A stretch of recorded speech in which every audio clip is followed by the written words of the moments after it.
Bueno, interesante abordar un tema como el que hoy vamos a tener la oportunidad de explicar a todos los seguidores de Podcast Globovisión, porque poco se habla de esto y si se habla, quizás con cierto temor para algunas generaciones y para otras incluso sin temor alguno, y es el tema de la muerte.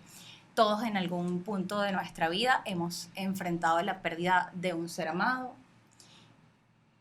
y quizás la manera de cómo lo enfrentamos y cómo atravesamos el duelo, incluso lo que pensábamos sobre la muerte, es lo que nos hace estar hoy reunidos acá, y para mí es un placer poder compartir con ustedes y saber esas opiniones profesionales de cómo quizás cada generación enfrenta esta difícil palabra, pero que al fin y al cabo es súper natural, porque si algo tenemos seguros en esta vida es el morir.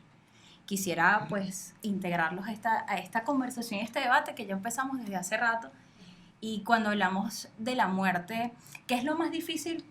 Quizás desde sus perspectivas, tanto como psicóloga, en tu caso Ricardo, como profesional también de la medicina, tú que trabajas con todo el área de pediatría, con los adolescentes, ¿qué es más difícil reconocer en la muerte?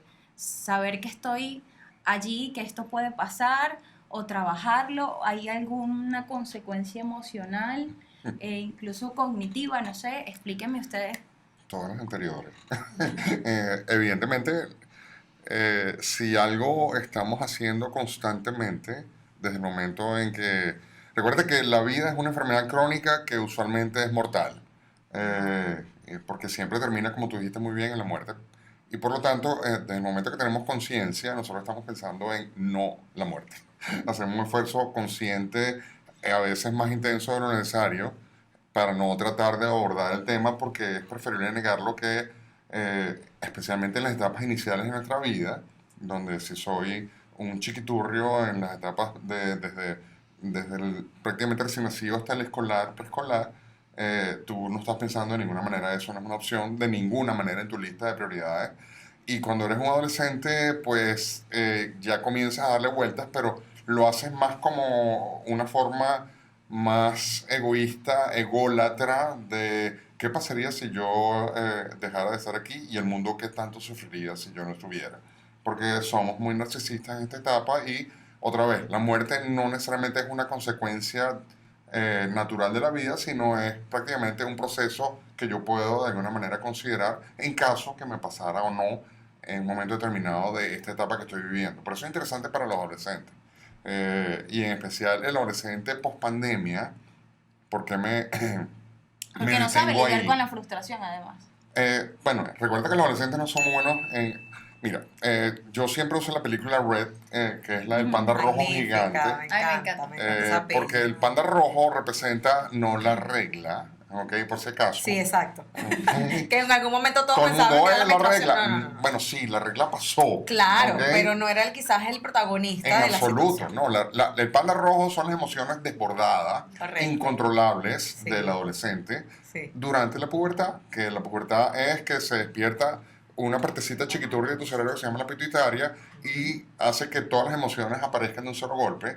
De hecho, otra vez, otra película de cultura pop que es Intensamente, Ay, también. ahorita Intensamente eran 4 emociones, Intensamente 2 son 625.000 emociones. De hecho, Y el gracias a Dios. comercial que parece es, ellos están perfectos con su consola y viene una gente y les destruye todo el estudio y ahora Ajá. tienen 4 en una consola.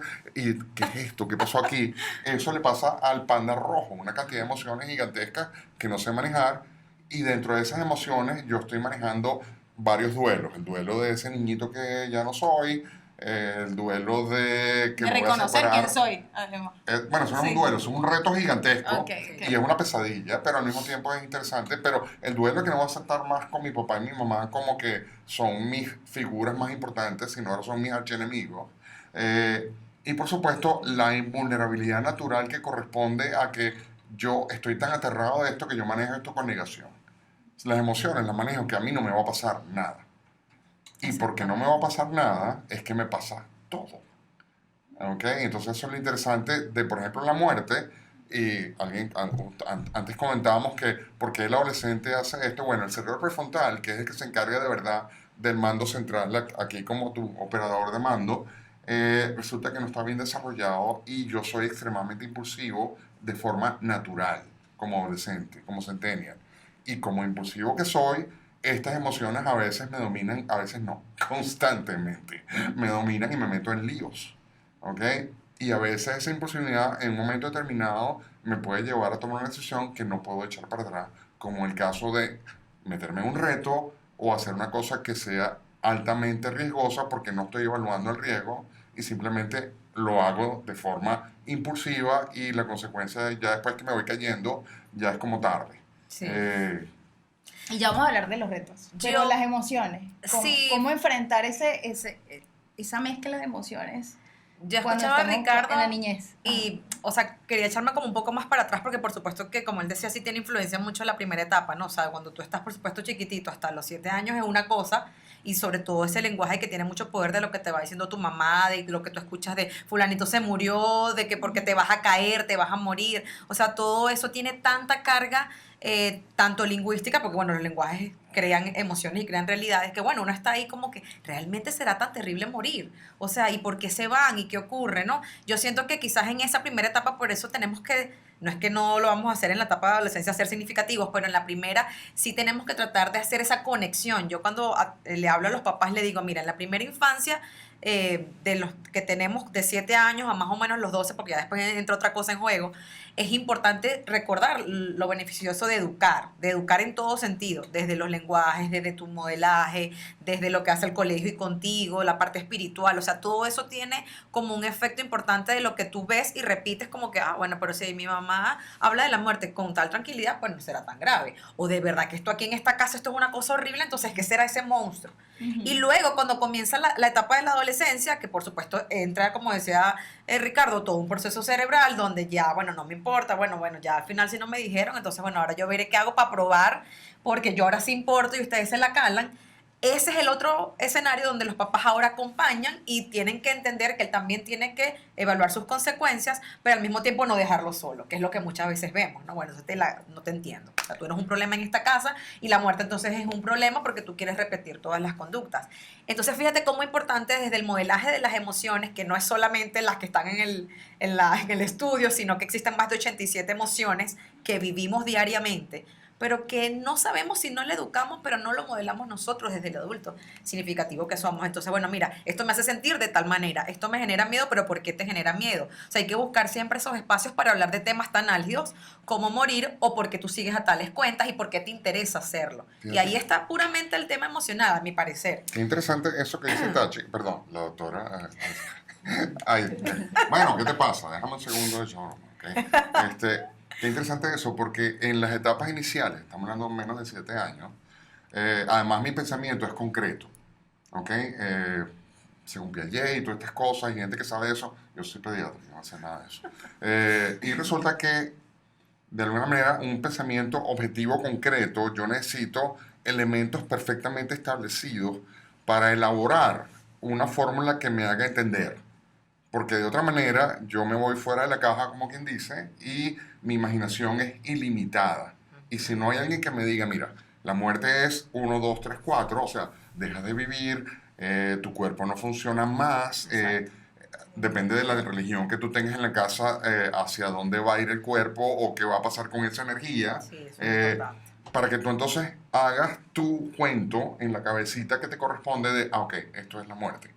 Y eso no significa que te va a pasar mañana ni pasado, significa que hay un ciclo natural de vida, el círculo de la vida de Hakuna Matata, y resulta que también tú eres parte de eso, porque tú eres un ser humano. Exacto. Ahora, eso no significa que te va a pasar mañana, ni que va a venir la señora con la guadaña a llevarte esta noche en el cuarto, tranquilo. Sí.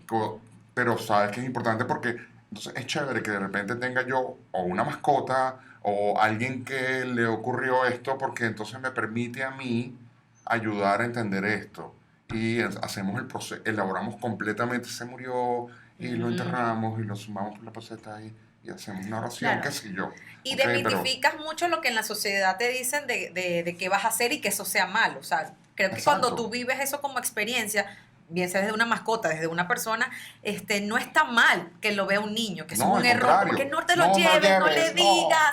¿verdad? Yo digo, no, al contrario, o sea, creo que hay momentos y palabras según la edad evolutiva y emocional sí. que tenga ese muchachito o tu adolescente y háblenlo, o sea, no lo escondas porque lo conviertes en un temor, en un tabú, Todo lo donde, contrario. bueno, y después cuando yo me entere, ¿qué hago? Yo En voy la a imaginarme sociedad. cualquier cosa. Es correcto. Bueno, ahí quisiera hacer como una diferenciación, ¿no? En cuanto a la muerte se refiere. Por experiencia propia, he visto la muerte desde distintas etapas.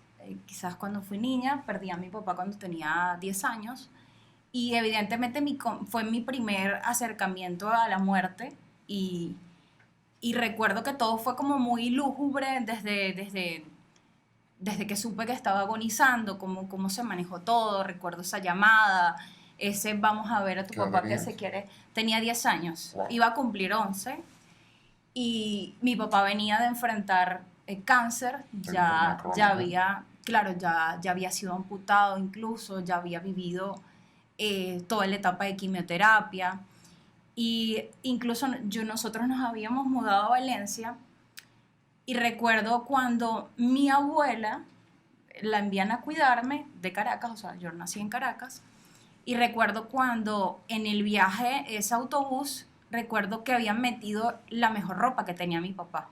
Entonces, cuento Y tú no esto entendías porque, por qué.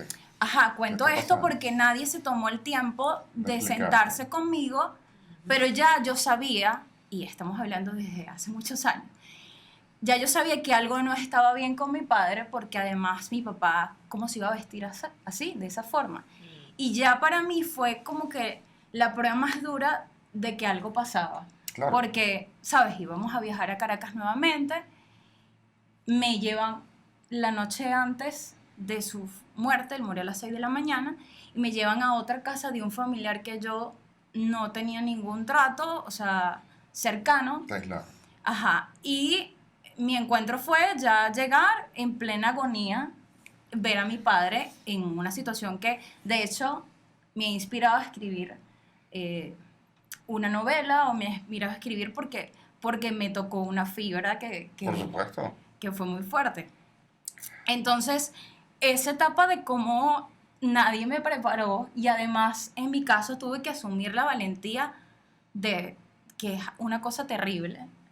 Porque cuando muere mi papá, mi mamá se desmaya y yo tuve que hacer de que todo estaba bien. O sea, no sé cómo mi cerebro O sea, tú actuó a las fuiste el emociones. adulto de ese Yo momento. fui el adulto. Qué angustiecita madre. Exactamente. Sí, Ok. y lo comento porque además es algo que a muchos adolescentes se nos exige porque yo era una niña y los adultos tenían que estar para mí. Y desde ese momento yo tenía que ser o asumí el rol de que era la hermana mayor y no había espacio para yo flaquear. Claro. Ni siquiera la hermana mayor, es la mamá. Por un Sí, momento. la tu mamá de la mamá. Y tal yo cual. tenía un hermano que tenía 1 año y 2 meses y era como que ya va, yo no puedo verme para él. Pero a lo que quiero llegar, además no sé por qué me quiebra, porque pasó hace muchos años, pero bueno. Porque es normal. Ajá. Porque eres un Por si acaso. Exacto. Ajá. Y además Y, eres y urbano, recuerdo, fue que se te- y no fue recuerdo una que mascota. en mi caso, la noche, ¿sabe que antes se acostumbraba? En Venezuela esto ha cambiado, quienes nos ven desde otros países, esto ha cambiado, esta dinámica del funeral, del velorio, Ujú. donde se acompaña al cuerpo. En Venezuela esto cambió totalmente, de hecho las funerarias ahora tienen hasta un horario donde los familiares pueden acompañar al cuerpo en el caso que decidan pues hacer La un acto cremación. velatorio. Ya esto cambió, antes se acostumbraba a que la viuda pasara una cantidad, o sea, pasara toda la noche acompañando al cuerpo. Esto ya ha cambiado por temas incluso de seguridad. Pero al punto que quiero ir es que yo recuerdo que yo empecé esta conexión espiritual después de hacerme preguntas de qué venía ahora. Y recuerdo que me llené de temor. Y eso es algo que yo quería conversar con ustedes para saber incluso cómo ayudar, porque estamos hablando de dos tipos de adolescentes que enfrentan la muerte. Es decir, los que no saben cómo enfrentarla, que les toca porque, bueno, cuando toca, toca y no te avisan y no te piden permiso, y aquellos que pareciera que buscaran la muerte sin ningún problema.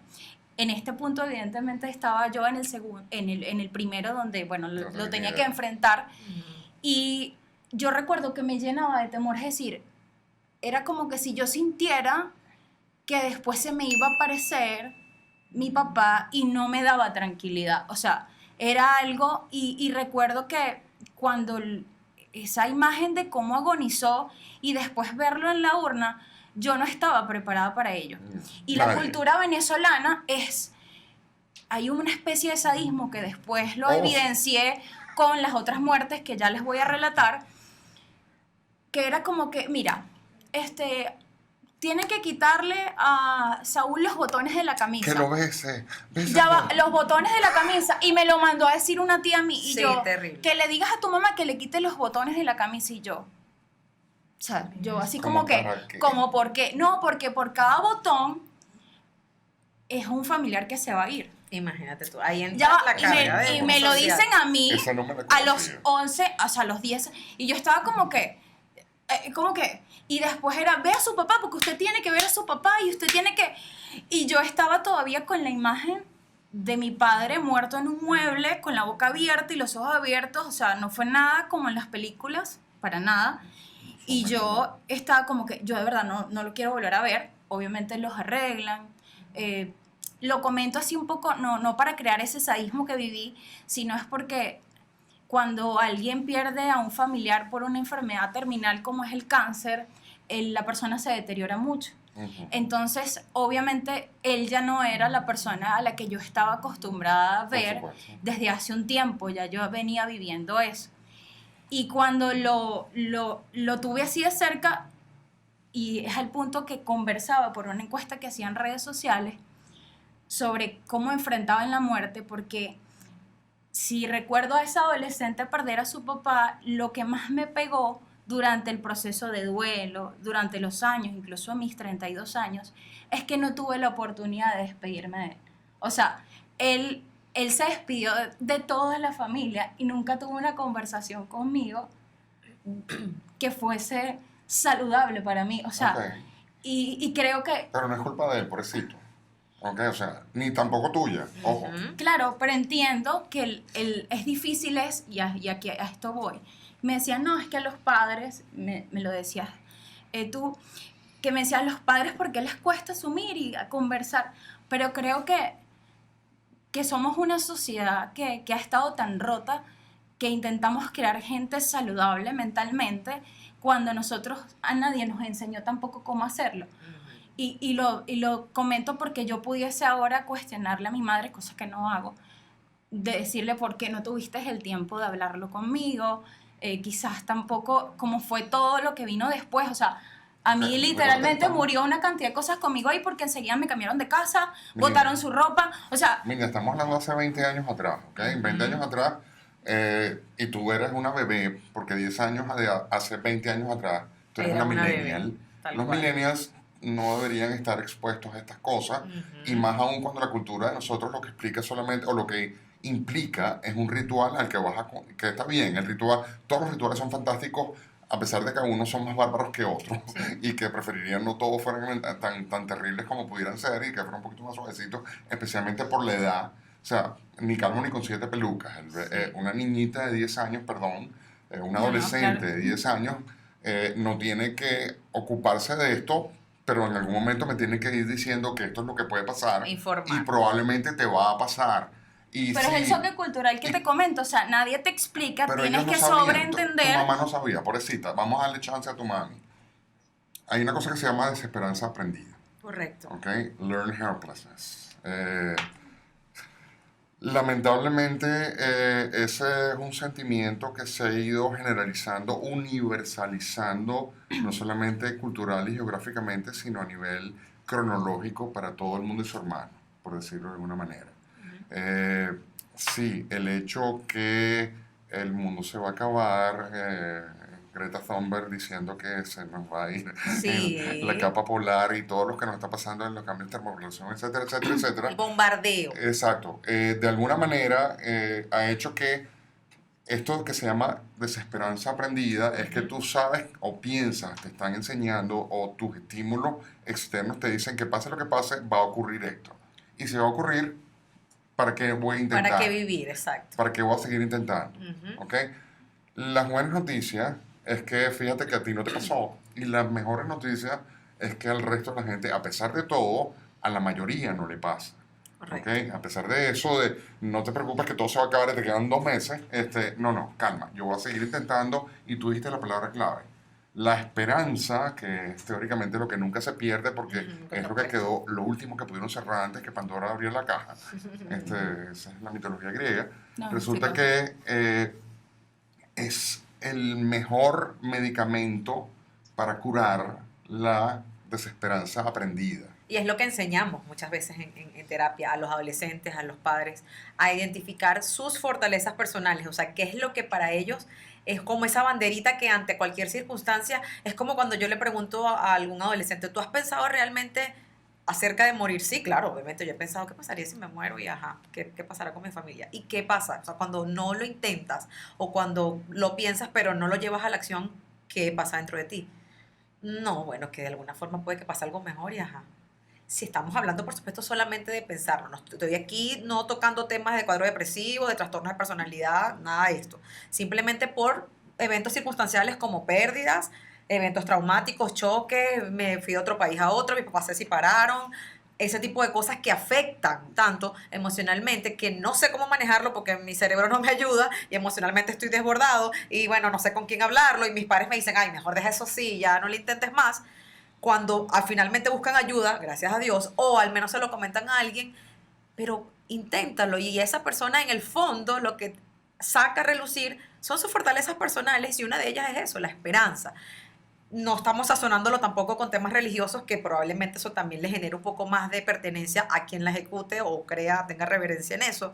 Pero yo creo que con esa terapia de compromiso que hacemos en terapia y que le refutamos y le hacemos énfasis a ese adolescente, a esa niña de 10 o al que vaya, es que sí existen maneras de ver la vida desde la esperanza, desde el compromiso, desde las ganas de vivir, desde que sí puedes continuar y seguir adelante y que esto es algo temporal, como las emociones mismas. Ujú. Por supuesto, tú escuchabas, tú decías angustia y temor, y yo decía, está usando las emociones correctas y te felicito porque angustia es realmente lo que uno siente cuando vive un evento muy traumático, como una pérdida.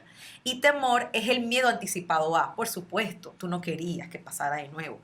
Pero cuando uno siente el temor al mismo tiempo se expone y lo vive, no es lo mismo que te adueñas del miedo y el miedo te paraliza y no, ya, o sea, cierren la Santa María, no quiero vivir más. Hablábamos por decirlo así, de una ola de desesperanza en los jóvenes y comentabas incluso algo acerca de los retos, que en su mayoría pues llevan a ver la muerte como algo más, es decir, al punto que estamos allí al límite de sobrepasarla. Ya todos me entenderán a qué me refiero. Mira, ¿Cuáles son estos retos y el riesgo como doctor que has visto cuando te llevan a estos adolescentes y te dicen, mira, ya yo no sé qué hacer con este muchacho, ya yo de verdad no lo aguanto, ve si tiene algo médico, como bien hacías referencia sobre mí, bueno, a ver si escucha voces o a ver qué carrizo es, o es que tiene algún problema neurológico que yo no he visto, o cómo trabajas esos casos y cuáles son esos retos a los que haces referencia. Usualmente lo primero es cuando los papás, y yo entiendo que tú tires la toalla porque, wow, tú vives 24/7 con ellos, yo los veo por un ratico y después, vaya para allá. ¿Ok? O sea, no me los llevo para mi casa. ¿Ok? Y yo entiendo que tú tengas que vivir con este chamo 24/7 cuando además hay una serie de conexiones históricas emocionales que no están particularmente bien establecidas y la dinámica familiar facilita que se refuercen y se transformen en algo intolerable. ¿Ok? O sea, ya mi adolescente sabe qué botones tocar y yo me los dejo tocar. ¿Ok? Y yo no pongo las reglas como debe ser porque además yo me bajo al nivel de mi adolescente. Interno. Y bueno. Y peleamos por cosas que tú dices, ¿en serio tú peleaste por eso? La última vez que yo revisé, tú eres el que firma los cheques en esta casa. Bueno, los cheques no, tú tienes la cuenta, tú eres el que tiene los reales. Estos son unos recogelatas, la última vez que yo revisé no tienen, a menos que sea la familia real y tengas entonces algo guardado por ahí, pero de otra manera este chamo depende 100% de ti. Así es. Entonces, no estoy diciendo que tú ejerzas el poder de esa manera, sino que empieces a darte cuenta que tú eres el adulto significativo de esta relación y que sí tiene una serie de poderes que has perdido, porque los has cedido definitivamente. Voluntariamente, algunas veces sí, otras no tanto, pero lo más importante es que yo te voy a llevar explícame, recuérdate quién eres tú y tú no te puedes acabar, tú no puedes decir que voy a tirar la toalla. Vamos a reeducarte para que tú lo puedas manejar mejor. Vamos a enseñarte a quién eres tú como adulto, cómo vas a negociar con el adolescente y que las cosas funcionan de otra manera. Y créeme que es hasta divertido si lo sabes manejar bien. Tal cual. ¿Ok? Pero en cuanto a los retos son, mira, bien difícil estar al día con los retos. Y mira que yo me meto en TikTok constantemente y además tengo adolescentes en consulta con los que me divierto todos los días. Como te dije, no se quedan Y conmigo. ese humor negro me imagino que hace que conectes con ellos. Totalmente. Además les Por eso encanta. lo has desarrollado. Oh, Es sí. como- Pero me acabas de decir que está... Ok, no importa. Te lo voy a tolerar. Y lo dijiste al aire y la gente dijo, Carolina, le dijo a todo el mundo que no, Que ok. tiene ese rasgo de personalidad. Exacto. En cualquier... Lo que digo, los Lo retos sabemos. cada vez son más complicados porque qué es lo que tiene de opción un reto? El reto es la alternativa de tú exponerte para recibir el feedback de que me gusta o no me gusta. ¿Cuántos likes tengo yo con el reto y cuánta gente me va a seguir posteriormente? Mientras más atrevido, mientras más complejo, mientras más Riesgoso. sea más llamativo el reto, evidentemente la ganancia de likes es mayor y la serotonina y oxitocina que responden a esos likes es más grande. Entonces el fix, la dosis de placer que me da estas hormonitas o estas proteínas que tengo en el cerebro, de alguna manera va a ponerse peor en la medida, o mejor, en la medida que sea peor el reto. Entonces, mientras más complicado, más riesgoso. Y si tenemos retos, o sea, hay cantidad. Métase en internet para que veas los casos de los chamos que se tomaron la última foto antes de morirse. ¿Ok? O sea, de verdad hay 200.000. ¿Ok? Antes de tener un accidente, la foto del último momento. Pero ese chamo recibió 450.000 likes. ¿Ok? Claro, no los va a disfrutar en absoluto. Y los adolescentes no es que lo hacen con toda la maldad del mundo, es que existe un instrumento que facilita este proceso. Porque antes no lo había. Exacto. ¿Ok? Yo no podía salir a la calle y mírenme a mí que voy a hacer esto. Probablemente los vecinos cerraran la puerta. ¿Ok? La ventana. Pero ahora sí lo hay. Y además tengo la acción de que todo el mundo lo accese en cualquier momento. Entonces, por supuesto, la posibilidad de likes es muy grande. Como a mí no me pasa nada, combinado con lo que hablamos hace un momento, soy invulnerable y puedo hacer cosas cada vez más terribles. El resultado de esta ecuación es que hay una cantidad de adolescentes que se desviven sin querer cuando están haciendo estas cosas. Y sí la hay. Desde el reto tan sencillo como que el choking hazard, que es que te ahorcas en los colegios, eso pasó el año pasado, todos los chamos se ahorcaban y no sé qué, y de repente es verdad, disminuyes el flujo de oxígeno al cerebro y te desmayas. No pasa mayor cosa, incluso tiene algún tipo de connotación erótica que no es el momento. Eso me han contado, yo no lo sé, eso yo no tengo la menor idea. Pero Ok. resulta que de repente si lo hace un poquito más fuerte, puedes desde fracturar la tráquea hasta causar un paro respiratorio y los chamos no saben eso. Exacto. ¿Cuántos chamos de verdad no llegaron a emergencia? ¿O cuántos chamos tuvieron paro respiratorio que no pudieron regresar? No, incluso creo que las Ok. afectaciones te pueden dar daños permanentes en tus cuerdas Por eso, vocales. todo. O sea, Entonces, eso, el reto del Benadryl, de unos medicamentos que se usan, ¿cuántos te puedes tomar antes de que caigas inconsciente? Que eso también es muy frecuente. O cuánto te puedes tomar de una bebida espirituosa por a ver hasta cuánto puedes tolerar y cuántos adolescentes hoy en día, todavía a estas alturas, han muerto por comas etílicos. ¿Ok? Exacto. Porque ahora bien, Tachi, ¿cómo prevenir que mi hijo o el adolescente que tengo en casa, sea sobrino, nieto, sea cual sea mi vínculo con esta persona, pueda llevar, o sea, pueda realmente realizar cualquiera de estos retos en cualquiera de las plataformas que de esto se promocionen? O sea, ¿cómo sé que él está, o sea, ya aquí aprendimos que están expuestos a esto, pero ¿qué hago? ¿Lo debo aislar de todas las redes sociales?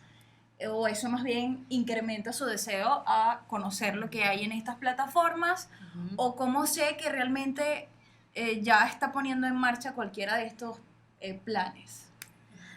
Bueno, son como varias cositas en juego, ¿no? Pero yo siento que al principio es importantísimo que esos adultos significativos a los cuales le hablamos y como usaba Ricardo hace rato, educamos, estén siempre atentos de estar observando qué hace su centennial, qué le gusta, qué no le gusta, por qué usa el TikTok, qué ve en el TikTok.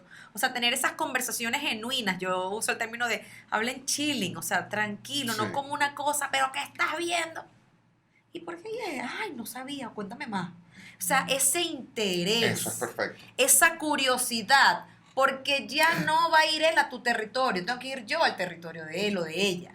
Entonces, cuando yo ya desbloqueo ese nivel de confianza, empiezas a enterarte de cosas, tragas grueso, porque te vas a enterar de cosas muy interesantes, pero con ese nivel... Y otras que no quieres saber. Ajá, o que no quería saber, como me han dicho, no quería enterarme, No. pero bueno, hay un nivel de confianza que es mejor que tengas con tu adulto significativo, referente, padre, como queramos llamarlo, a que no te diga nada y te tenga miedo constantemente y me enteraré por las redes sociales lo que hizo.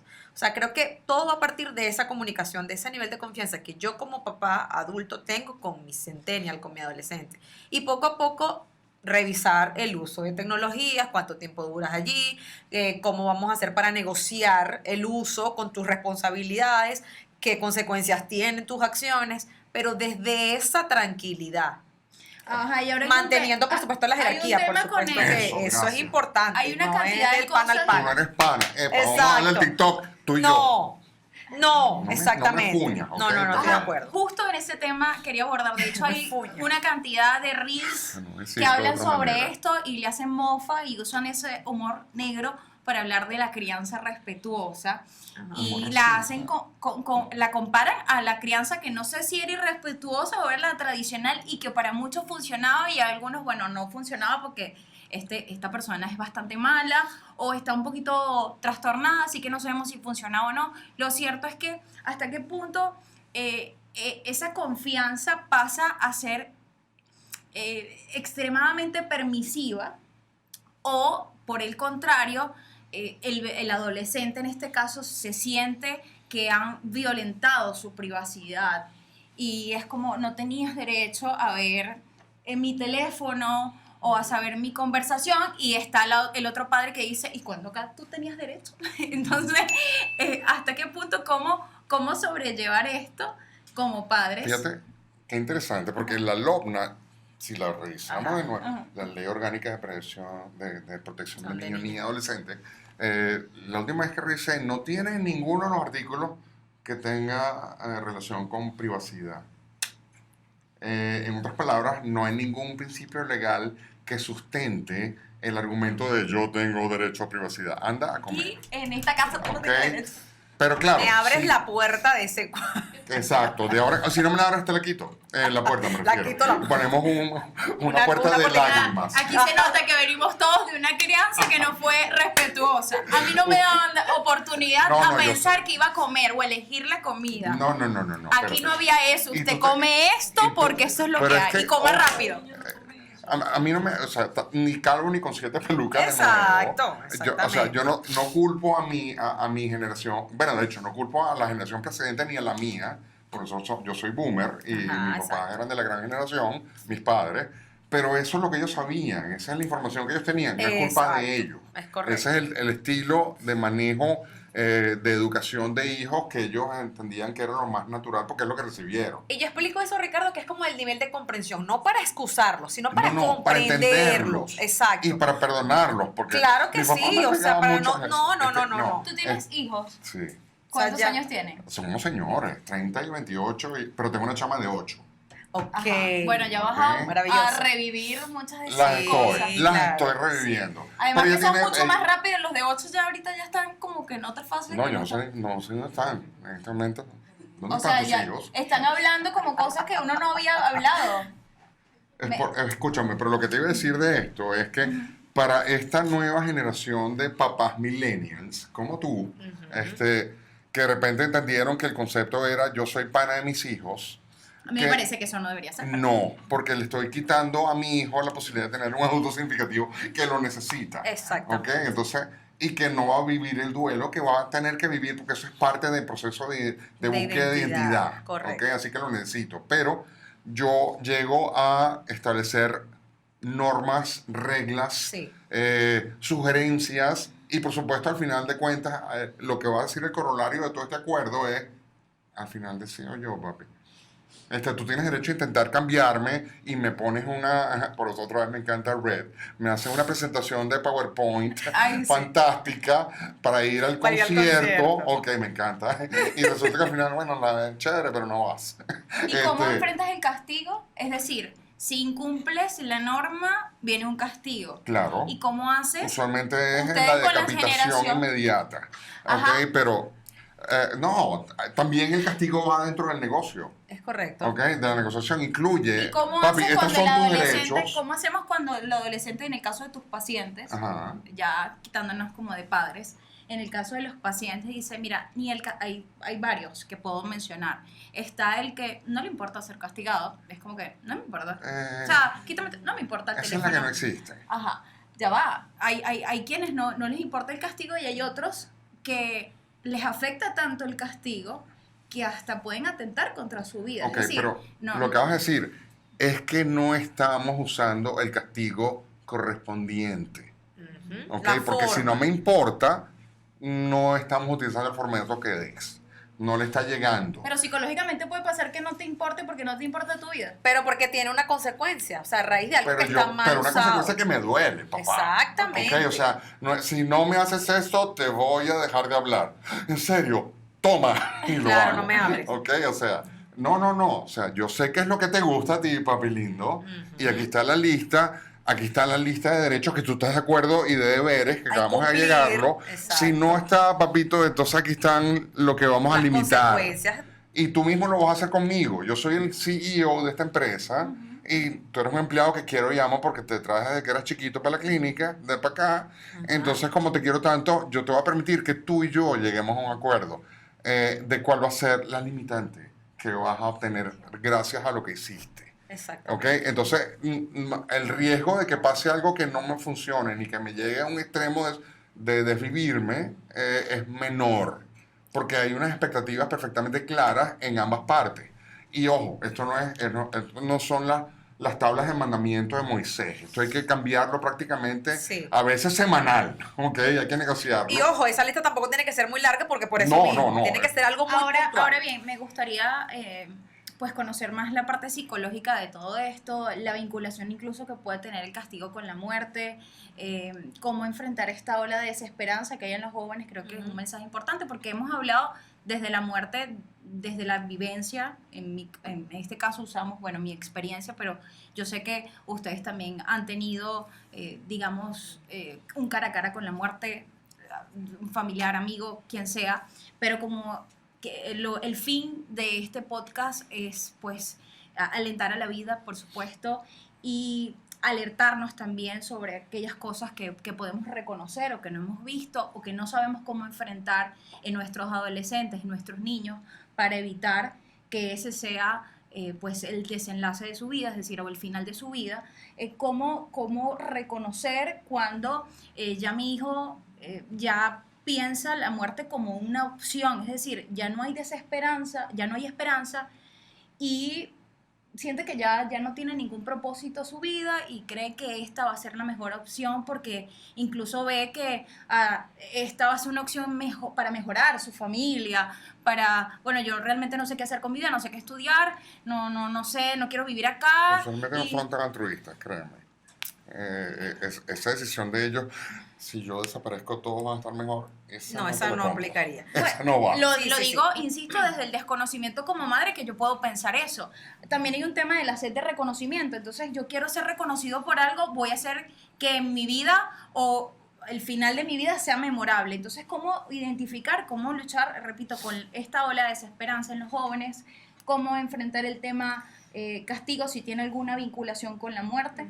Mira, al final yo creo que hay muchas cosas, no me gustaría usar mucho el término de que todos los adolescentes o todos los centennials, porque creo que como en mayor o menor medida los casos son parecidos pero no iguales, porque tiene mucha influencia en lo que es la historia de esa casa, de esos Claro. integrantes, de lo que están viviendo, de cómo ese centennial está haciendo, si está siendo escuchado, si no está siendo escuchado, contenido, atendido. Entonces, eso pudiera ser quizás una señal al momento de que por qué mi hijo entonces busca hacer este tipo de conductas, o por qué se aísla, por qué siempre vive triste, porque su discurso es negativo, catastrófico, de que bueno, no me van a extrañar, o ni siquiera, bueno, ya no me importa ir al colegio, ya no me importa hacer tales cosas. O sea, yo siempre promuevo el escuchar el discurso de tus hijos porque ahí hay mucha información y la conducta de ellos, por supuesto. El no querer salir, el tener siempre una apatía constante o estar más irritable de lo usual. Creo que esas son señales que nos pueden llevar a identificar muchas cosas, no necesariamente de conductas de riesgo directas, sino, bueno, algún cuadro depresivo, algún cuadro de ansiedad, ¿sí? Entonces sí tenemos que estar atentos y observar, más allá de hablar mucho, aprender a escuchar y aprender a observar lo que está haciendo mi hijo en mi casa. O sea, tener ese momento de separar mi teléfono y dedicarme entonces a verle a los ojos, si se bañó, si no se bañó, si comió, qué habló, quién faltó, tener esas conversaciones de calidad que son al final las que importan para tú poder decir, oye, no, ya algo está pasando porque mi hijo no era así. Más allá de lo que pueda ser natural del proceso hormonal esperado en la adolescencia, es que hay algo conductual y emocional que no me cuadra en mi hijo, en mi hija. Entonces, como no me cuadra, porque yo soy una persona adulta que observo y no me bajo al nivel de ser dos niños o dos adolescentes en la casa, sino que soy un adulto que observa y ve, y me voy a ocupar, o sea, algo pasa y si no sé, entonces tengo que buscar ayuda, pues. ¿Quién mejor que tú? Tú conoces a tu chamo. Exacto. Ok, o sea, tú sabes Y hay cuando padres algo no es por ahí que kosher. podemos cuesta hacer la reconocer vista que hay gorda. algo extraño en su hijo. Pero Sí. espérate, yo conozco a este chamo Sí. y algo está pasando que no me suena kosher, porque no es el perfil del adolescente normal y corriente, porque sí, él se aísla en su cuarto, pero cuando pasa 48 días metido ahí, algo no está Exacto. bien. Total. Y si además recuerdo, oye, la verdad es que es una cosa que no hemos mencionado, pero si existe el agravante, entre comillas, o un catalizador que pudiera ser un disparador en un momento determinado, Ajá. tipo una patología familiar hereditaria desde el punto de vista emocional, Importante. amigo mío, preste atención. Así es. ¿Ok? Porque Así si en es. mi casa hay depresión o hay ciclotimia, lo que sea, Sí. o antecedentes de desvivisión previa, Sí. ¿Qué es la perdóname, ciclotimia? o sea, que eres Sí, es un maníaco espacio de estado de depresivo, ánimo, etcétera, sí. etcétera. O sea, si hay una patología emocional, eso se hereda. Así es. Ok, el cerebro no es que que se murió mi pececito y por eso tengo esto. No, eso es hereditario Sí. y el cerebro cambia la forma de ser y responde diferente ese cerebro que no tiene al otro que no lo tiene. Y por generación, por ejemplo, si esto viene quizás, no sé, de un abuelo, entonces no le va a pasar a tu papá, pero te va a Exacto. pasar a ti. Eso te va a Entonces ya pasar. está. Eso es Tienes súper que tomarlo importante, en Ricardo. cuenta. Sí. O sea, Sí. otra vez, todas estas cosas Sí, sí, sí. hacen que de alguna manera tú digas, el Actúe. perfil de mi adolescente no es el naturalmente insoportable que yo conozco, Exacto. sino está extra insoportable o Exacto. demasiado chévere. Algo cambió para un lado o para el otro Ujú. que te tiene que llamar la atención y la alarma se prende para ver qué está pasando. Claro, no nos sirve tener simplemente un adulto o un papá que llegue, consulte y diga, arréglamelo, porque de verdad no sé qué pasa. Porque tú estás separado, estás desvinculado emocionalmente y no tienes una conexión significativa con tu adolescente. Por lo tanto, obviamente te va a parecer algo que no entiendo. Ahora, si tú sí te dedicas a observar, a registrar, a llevar como un chequeo, no, hay algo que no está pasando, me dedico a investigar, oye, ¿te acuerdas de tu tío? Hay algo, no sé, tengo esta duda, vamos a preguntar, vamos a investigar, tendrás las respuestas tú mismo y te ocupas. Vamos La, a y buscar la ansiedad ayuda. disminuye y ya no tienes que estar atormentado por las redes sociales o por cualquier otra cosa, sino de ocuparte de estar presente para tu adolescente. Bueno, de acuerdo a los últimos estudios realizados por la Organización Mundial de la Salud, anualmente se habla de que alrededor de 1,2 millones de adolescentes pierden la vida. Y las causas podrían evitarse, es lo que dice este estudio. Entre esas causas está el tema de acabar ellos mismos con su vida por distintos factores. Hablamos ya de trastornos mentales, hablamos de situaciones que vienen del origen del padre. Y yo, a propósito de esta conversación, de esta tertulia, de este podcast que ha estado bastante nutrido sobre la muerte y sobre la vida misma, quería preguntarle a nuestros especialistas, pues, ¿qué debemos hacer para que nuestros adolescentes puedan tener una salud mental adecuada que pueda prevenir cualquier tipo de escenario? ¿Cuáles son las recomendaciones cuando no sabemos qué hacer como padres? ¿A dónde podemos acudir también para solventar y para tener una orientación clara nosotros de nuestra propia salud mental y poder dirigirlos a ellos por el buen camino? Carolina, fíjate una cosa interesante. Primero, gracias por hacer esto porque hasta hace prácticamente pocos años atrás, para no decir la fecha, había un acuerdo tácito con los medios de comunicación de no abordar este tema. ¿Ok?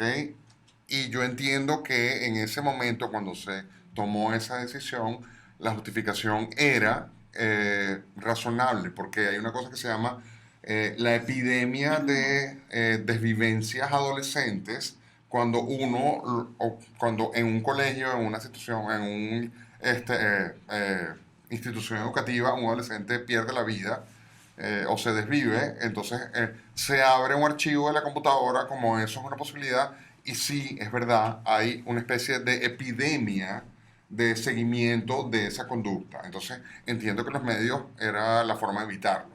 Hoy en día, gracias a Dios, tú estás haciendo algo al respecto y creo que esa es una de las cosas más importantes, que es tomar en cuenta que esto es una alternativa y que es una posibilidad y hacer algo al respecto. Y por eso el podcast, para quien lo está oyendo, sí, que se te abran todos los sentidos y empiezas a ver en tu casa si existe algo que de alguna manera me haga pensar en que debo tomar alguna medida al respecto. ¿Ok? No evitarlo ni negarlo. ¿Ok? Entonces, felicitaciones por eso. A ustedes porque se han acoplado a toda esta ensalada de emociones que hemos tenido el día de hoy. Porque... Yo nada más lloré 2 veces, ¿qué te pasa? Bueno, pero tú me contuviste, con humor negro, ¿En pero me serio? contuviste. Claro que ¿Viste sí. que yo soy simpático? Sí. Pero, Solo hay que aprender a quererte, pero de eso hablamos después. y es difícil, Mira, ¿verdad? Quisiera como psicóloga que me hablaras precisamente de esas alarmas. Él decía, hay que ver estos signos para reconocerlos en nuestros adolescentes. Me gustaría concretarlos para que el padre o la madre que está escuchando o el representante, en el caso de todos aquellos que han dejado a su hijo con los abuelos, con tíos, qué sé yo, puedan reconocer estos signos de alarma de que no está bien, qué tanto tiempo puede estar aislada una persona y que eso sea parte o sea natural de su adolescencia. Y a dónde puedo acudir, o sea, a dónde puedo llevarlo. Sí, bueno, yo estoy de acuerdo en que hablemos de este tema, es más parte de los mitos que podemos desmitificar con relación a muchos problemas de salud mental, es hablar de ellos. O sea, porque si no hablamos de ellos, entonces seguimos estando como en una cueva y seguimos siendo ignorantes emocionales y por eso siguen sucediendo cosas. Ahora, si lo lleváramos a poder tener quizás síntomas, yo uso el término de que sea frecuente y recurrente. Cuando hay algo que es frecuente y recurrente, es decir, que tiene más de 2 semanas, más de 15 días o tiene una curva de que sube y baja, pero se mantiene esa conducta con frecuencia, hay que prestarle atención y mayormente son lo que te decía con el discurso. Hay que aprender a escucharlos, qué palabras usan, si usan lo que tiene que ver con pensamientos negativos, con mucho discurso de ansiedad, con mucho discurso de no sé, no me hallo, no me gusta, no sé cómo sobrellevarlo, me siento muy triste. O sea, ese vocabulario emocional que nos puede sorprender, pero que los adolescentes lo saben usar muy bien, sobre todo los centennials, son expertos en usar terminología de salud mental, en defender derechos humanos, en usar la empatía correctamente. Entonces, bueno, aprendamos de ellos al menos de que se saben expresar emocionalmente y digamos, ok, está siendo frecuente. Y si lo lleváramos a la conducta, bueno, esas alteraciones del sueño, probablemente o duermo mucho o no duermo mucho, o tengo muchas ganas de comer o no tengo mucho apetito, ese aislamiento de que hiciste nada, no me importa, no quiero hacer las tareas o no quiero hablar con nadie, porque no sales, no quiero, déjame solo. O sea, esa cantidad de cosas que llevan a la apatía y el aislamiento, que pudieran ser ciertos síntomas que nos pudieran decir algo que tiene que ver con el estado de ánimo, con un cuadro depresivo, con un cuadro de ansiedad o algo un poco más grave, porque ya estamos comenzando quizás a tener pensamientos de quitarme la vida o de desvivir, porque ya definitivamente pues conecté con la apatía de lo que la esperanza en algún momento me estaba generando. Entonces, ¿a qué especialista debo acudir o qué institución? Mira, para buscar ayuda siempre estamos los profesionales de la salud mental, psicólogos, psiquiatras y por supuesto su médico de cabecera, su pediatra, la persona que tú le llevas desde pequeñito o que al que tú le preguntas, mira, le pasó esto, ¿qué le doy? Coméntale, porque esa es una persona que puede hacer ancla para el resto de los especialistas. Pero si te callas o simplemente se lo comentas a la vecina y la vecina te dice que todos los adolescentes son así, que se le va a pasar, lamentablemente la ligereza social, exacto, nos retrasa y nos quizás se convierte en una barrera para buscar ayuda profesional. Hay distintas asociaciones y fundaciones que buscan brindar ayuda, como SECODA, la Federación de Psicólogos, ABESA. O sea, bueno, aquí seguramente saldrá luego la lista de las personas que estamos activos, y hablo y me incluyo porque yo soy miembro de la Federación de Psicólogos, donde estamos activos brindando apoyo gratuito para las personas y adolescentes. Entonces sí, estamos brindando ayuda, solo que tienes que aprender a hablar y a buscarla de forma adecuada y por supuesto con los médicos o cualquiera que esté a tu alcance, coméntale lo que está pasando en tu hogar, coméntale tus inquietudes porque podemos ayudar. Claro, y también hacer énfasis que esta situación, es decir, la depresión, este diagnóstico que forma parte de una enfermedad mental, sí puede tener cura. Sí. Solo debe Control. ser tratada o Puede ser controlada. puede ser diagnosticada, pero Y para tratada. ello tienen usted que acudir al especialista y que puede desencadenar no solo por el hecho de inconformidad con su vida, también puede ser por la pérdida de algún ser querido. Yo les hablaba de mis casos, esto puede pasar y es importante que usted entienda que la salud mental puede verse perjudicada no solamente en la niñez o no solo en la niñez, eso puede pasarle a usted de adulto, puede ser por la pérdida hasta de una mascota. Lo que pase es importante, su dolor es importante, no se cierre. Y si a usted le cuesta hablar con un familiar, pues yo creo que les recomiendo un psicólogo siempre. Es una cosa, una sensación de frescura que uno tiene después que uno se abre.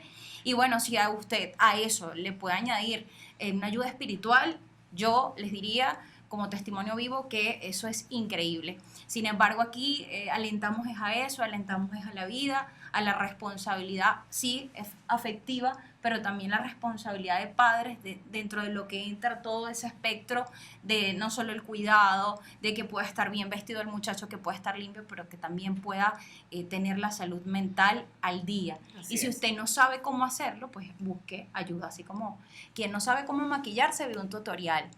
Si usted no sabe cómo atender el problema de su hijo, bueno, convérselo primero con su pediatra y él le dirá, mire, veo estas cositas o no las veo, o eso es cosa suya, o la que tiene que ir al psicólogo Es o usted. al psiquiatra es usted, que también es muy difícil quizá a veces reconocerlo o admitirlo, pero esperemos que con este tipo de contenido todos podamos alentarnos a cambiar. Un último ¿Cómo no? punto. Yo prefiero que sobreactúes y te equivoques como padre, como adulto significativo, y después, oye, mira, disculpa, pero de todos modos yo voy a estar con mi adolescente tomando el pulso de la situación, pero ¿sabes qué? Sería chévere que fuéramos a hablar con alguien, ¿no te parece? Exacto. Yo Involucrar. me metí en Instagram y supe que hay una doctora que se llama así, o una psicóloga que se llama Sao, vela tú a ver qué te parece, te gustaría intentarlo. A no hacer nada y dejar que pase el vendaval Ujú. y se arregle solo, porque lamentablemente esa negación es lo que nos pone en riesgo a todas las casas en este momento. Y es que el ejemplo, yo agregaría, doctor, que el ejemplo habla por sí solo. Si yo voy al psicólogo para mi hija o para mi hijo, no va a ser extraño que yo lo lleve al psicólogo, porque si yo hablo de lo que ha hecho, lo que yo hablo en terapia, es decir, no le voy a contar, mire, hoy drené porque tu papá se comportó conmigo así y no. Pero si yo hablo de lo saludable que es para mí ir al psicólogo, para mi hija no va a ser extraño. Pasa cuando usted tiene una creencia y usted va a la iglesia y para sus hijos ya es normal orar o rezar. Claro. Cualquiera que sea su creencia, es natural porque eso es lo que ve en casa. Si en Correcto. casa lo que ve es a mamá o a papá agrediéndose, para él va a ser natural pues la agresión. Hay casos, porque lo sabemos y ya es eso sirve para material para otro podcast, donde el hijo puede ser violento y en la casa no hay violencia, pero ya viene, ahí tiene que haberlo visto de alguna forma, hay una condición médica que no vamos a No es profundizar. lo usual, pero escúchame. No es usual, pero el ejemplo a lo que voy habla por sí solo, entonces es difícil, como yo le digo a mi hija que vaya al psicólogo, bueno, yo Pero no es comienzo a tan hablar. difícil. ¿Sabes por qué no es tan difícil? Porque Tachi dijo una cosa importante. Este grupo de adolescentes que llamamos centennials son absoluta y completamente sensibles Yes. y están súper convencidos que el apoyo emocional es una opción Sine qua non interesante. indispensable. Así es. De hecho, son ellos los que lo están pidiendo. Exactamente. ¿Ok? Ellos son los que buscan. Ellos son, le dicen, Ellos son mamá, los que llévame a buscan casa y después avisan, mira, esta es, sí. llévame. Entonces, facilita el proceso. Claro. Y si te lo piden, oye, ¿sabes qué? De 1000 amores. Así mismo. ¿Y cómo trabaja usted su salud mental? Yo tengo mi terapeuta.